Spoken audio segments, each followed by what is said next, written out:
All right, 7th graders, we are beginning our pop art clay project. We have learned a little bit about artists, pop artist Andy Warhol, Roy Lichtenstein, and Klaus Oldenburg. And from there, we are looking for everyday objects that, like the pop artist, they converted everyday objects into art.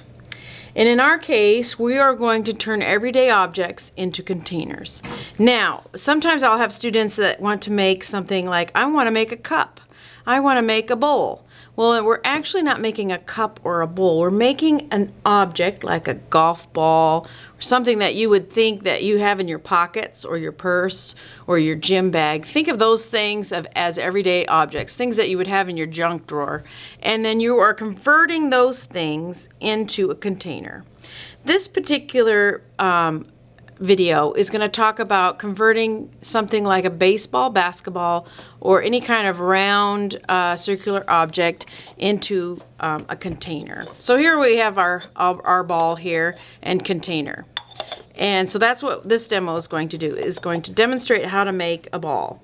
And if you forget some of the details from the video, I will have these handy dandy video visuals to kind of help you step by step. So I'm going to go through that first. Now your first step here is you're going to get a ball of clay. Now I would love it that you could make something basketball size, but that is going to be a little too big. Please keep in mind the larger you go, the more complicated and difficult and how to manage it is going to be. So I recommend more of a softball size or even a little smaller baseball size. You won't get frustrated with that size as much. Plus, I have a limited amount of clay and time to put it in the kiln and things like that. We have less problems if you go with something a moderate size. Now, your first step is you're going to wedge the clay. This is really important because a lot of times the clay gets just thrown all in a bag and it's kind of mismatched, different sizes clumped together. And we do want a uniform, consistent piece of clay to work with. So you're going to just kind of push on it and turn, push and turn. This is wedging, and you want this clay to become a consistent ball of clay. It's really important because if air bubbles are trapped inside the clay as you're working with it, and you've gone through all the trouble of making this project, you really don't want air bubbles to be trapped inside and trying to find its way in that high heat out. The only way it's going to come out is if it's going to blow out. So we don't want that. Wedge it well. Nice consistent ball of clay. Now you're going to form this into a ball. And you can do that in a couple ways. Pounding it like this, rolling it on the table. There's just various ways you can form it and create a ball from it. Now, I cannot put this in the kiln like this. This is a solid piece of clay. And as you've heard me mention, my rule of thumb is the walls of projects shouldn't be any larger than your thumb. And so this is really thick. This has got air and moisture trapped inside that will not ever dry out enough for it to be able to be fired. This is just going to blow apart. So in order to make, and plus we're making a container out of it. So we've got a ball of clay, and I have a number of strings over there, wire cutters for clay, wire cords. So once you've got this lovely piece of clay the way you want it, you're going to divide it in half or 3/4, somewhere in the middle. And I would just wrap it around, give it a nice little steady tug, and pull it through. And so now I have 2 halves. Great. So your next step is you're going to carve out this center. As you can see my example here, you're going to carve out the center. Now the best way to do that is use kind of a round tool like this, or my even better favorite one is the round one. And of course I don't have it handy. Hold on one second. Okay. This one. This is a really good tool for carving out the center. So I am just going to try to, as evenly as I can, take out some of that clay. Now, if you don't get it even and you need your sidewalls or various widths, you can add back clay and you can take away clay. No big deal. Just make sure it's added and joined and put together very well.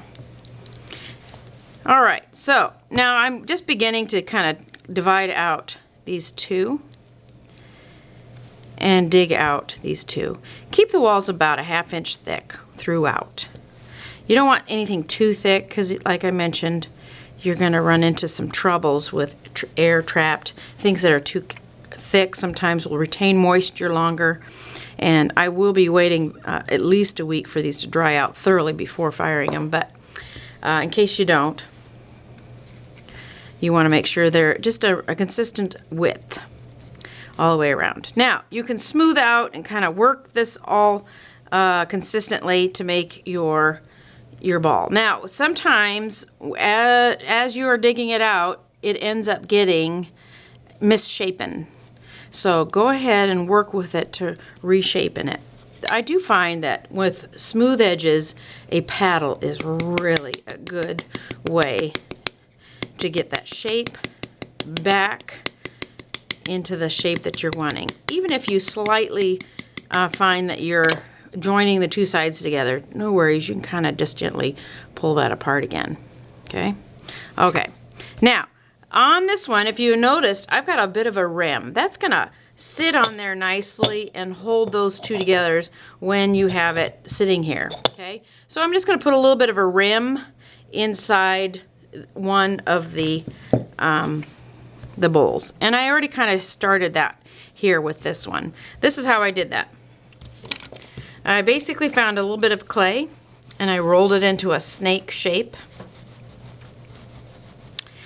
and I scored and slipped. Remember, you always want to score, which means you're roughing up the surface and add a little moisture when you join clay to clay. The reason for that is so that you it doesn't come off. You don't want things to shrink and just kind of slide right off there, and that is what happens.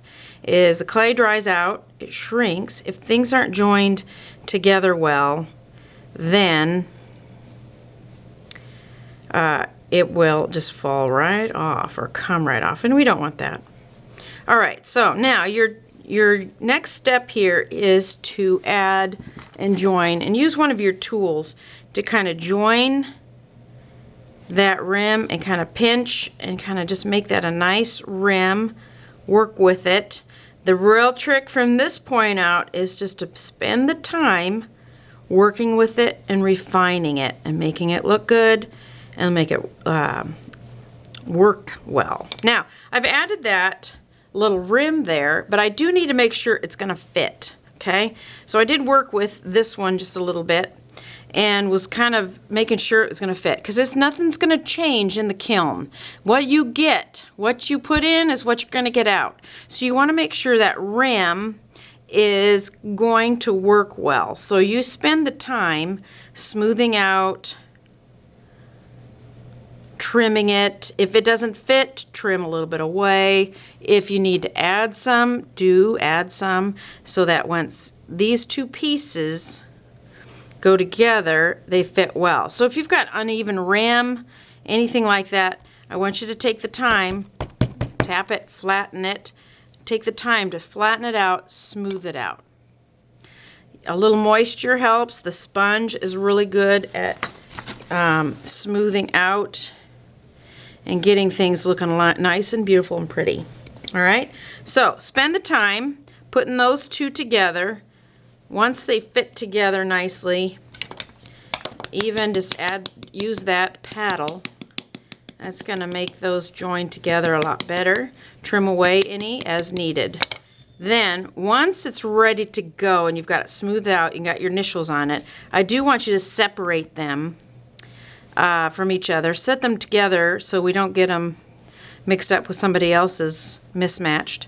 But you're going to let them sit out to dry like that once you're done. If you're not done, actually, sometimes when you wrap them up again the next time you come, it is sometimes easier to refine the edges even more. It's just a little bit leather hard, and from there you can go back over it and just kind of, sometimes things are a little wimpy, the sides are a little wimpy, and it's difficult to work with, but the second time you come around, it's going to be a little bit more firm, and then you can kind of smooth out and kind of create a little bit better edges like I've done with this one here.